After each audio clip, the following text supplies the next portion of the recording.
इतनी कड़ी मेहनत करके इस मुकाम पर पहुंचे हैं सर। हम पत्रकारों की तरफ से, सभी चैनल की तरफ से आपको मुबारकबाद देते हैं सर।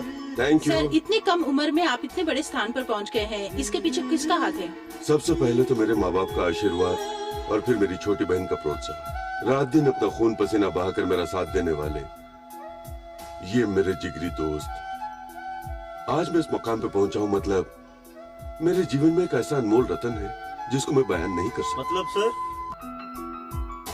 प्रार्थना।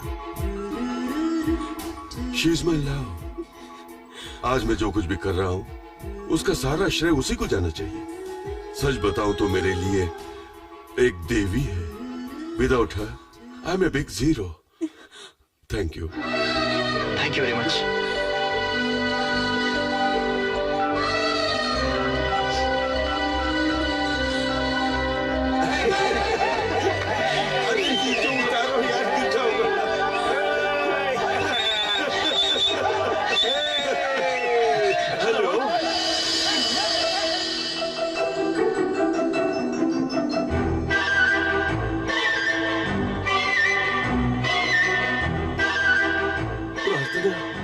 मुझे तुमसे बहुत सारी बातें करनी है। मुझे कल सुबह मिल सकते हो? बिल्कुल।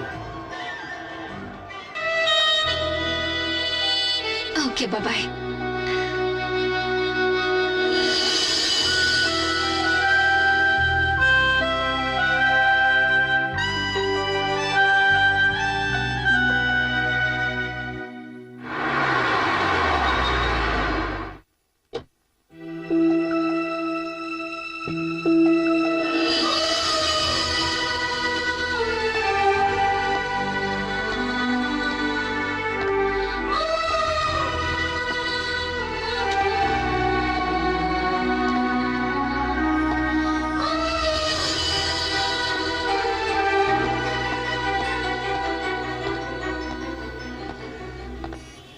हाय प्रार्थना।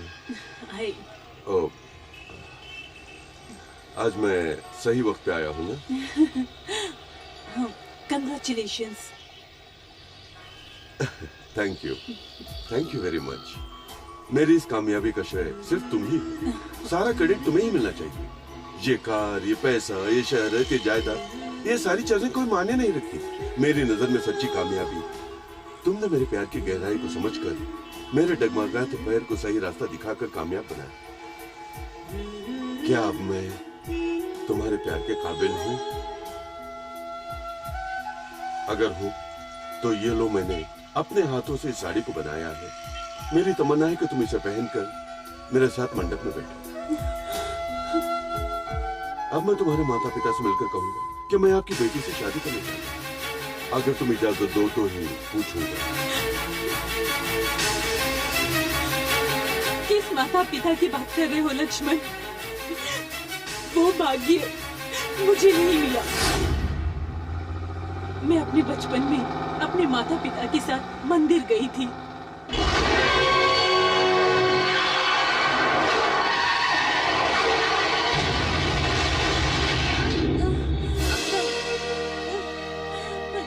डैडी, मम्मी, उठो मम्मी, देखो जल रहा है मम्मी। डैडी, डैडी उठो, डैडी, डैडी उठो। मैं कहाँ पर जाऊँ? कुछ समझ में नहीं आ रहा था। मैं भटकते भटकते जंगल में आ गई और थोड़ी देर में ही एक मंदिर दिखा। नई जगह, नई सूरतें, वहाँ कोई पहचान वाला नहीं था।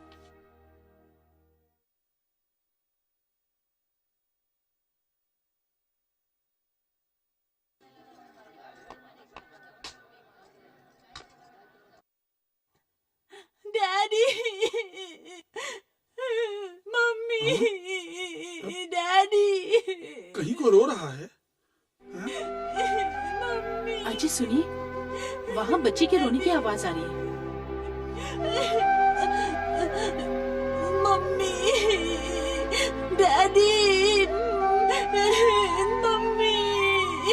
वो बेचारी, पता नहीं किसकी बच्ची होगी। बेचारी लगता है भूखी है। चलो इसे कुछ खिला देते हैं। उठो बेटा, उठो बेटा, सुनो, उठो।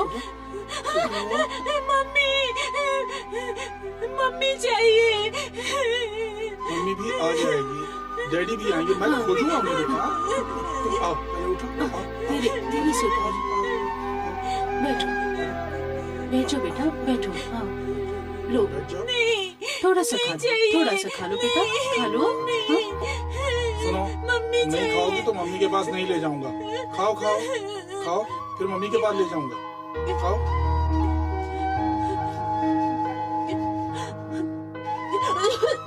पानी पानी दो, हाँ, लो, पियो पियो।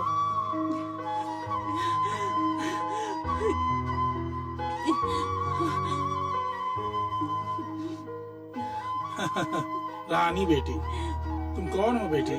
तुम्हारे माता पिता कहाँ हैं? रो मत बेटा, रो मत बेटा। मम्मी, डैडी, हम लोग आ रहे थे कार से, कार का एक्सीडेंट हो गया। मुझे पालने वाले माता पिता ने बहुत ही लाड से, बहुत ही प्यार से मुझे पाल पोस कर बड़ा किया।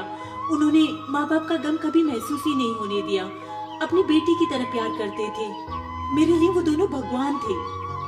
तुमसे मिलने के बाद तुम्हारे लिए दिन रात में इंतजार करती थी। तुम्हारे लक्ष्य प्राप्ति को टीवी में देखने के बाद मैं अपनी खुशी को रोक नहीं पा रही थी। तुमसे मिलने के लिए, तुम्हें देखने के लिए बेचैन हो रही थी। तुमसे बात करने के लिए जब मैंने फोन किया तो उसी वक्त। बेटी प्रार्थना। पिताजी। कुछ नहीं बेटी, तुमसे जरूरी बात करनी थी एक मुझे। क्या है पिताजी? वो क्या है कि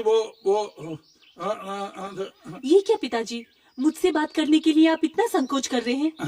वो ये, जब से तुम्हारी माँ को पता लगा कि वो दिल की मरीज हैं, तब से वो तुम्हारी शादी के बारे में ही हमेशा सोचती रहती हैं। बोलो तुम्हारा क्या ख्याल है? तुम ही पूछो। प्रार्थना, तुझको घर से विदा करने की शक्ति मुझ में बिल्कुल नहीं है बेटा। इसलिए मेरे भतीजे राहुल से तू शादी करेगी नहीं। अगर तेरी हाँ है तो मैं राहुल को अभी फोन करके अमेरिका से बुला लेती हूँ। सरिता, इतनी जल्दबाजी मत करो, इसे सोचने समझने का टाइम दो। सुनो बेटी, तुम आज पूरा दिन सोच कर कल बता देना। चलो सरिता।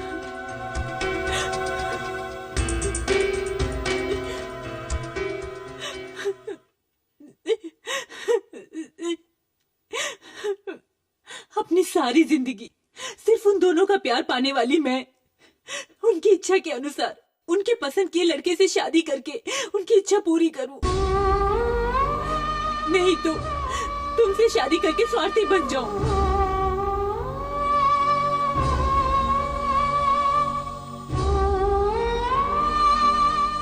अगर मेरी जगह पे तुम होते तो तुम क्या करते? बोलो लक्ष्मण। मैं क्या कहूँगा पूछ रही हूँ? मैं क्या कहूँ? मेरे प्यार की पालकी में बिठाकर तुम्हें मैं अपने घर ले जाना चाहता था। प्रार्थना, उस दिन मैंने तुमसे एक बात कही थी, याद है ना? मैंने तुम्हें सिर्फ अपने मन में नहीं बसाया, बल्कि अपने दिल से तुम्हारी पूजा की है।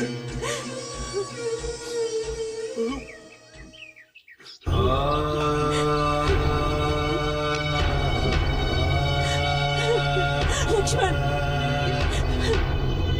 लक्ष्मण।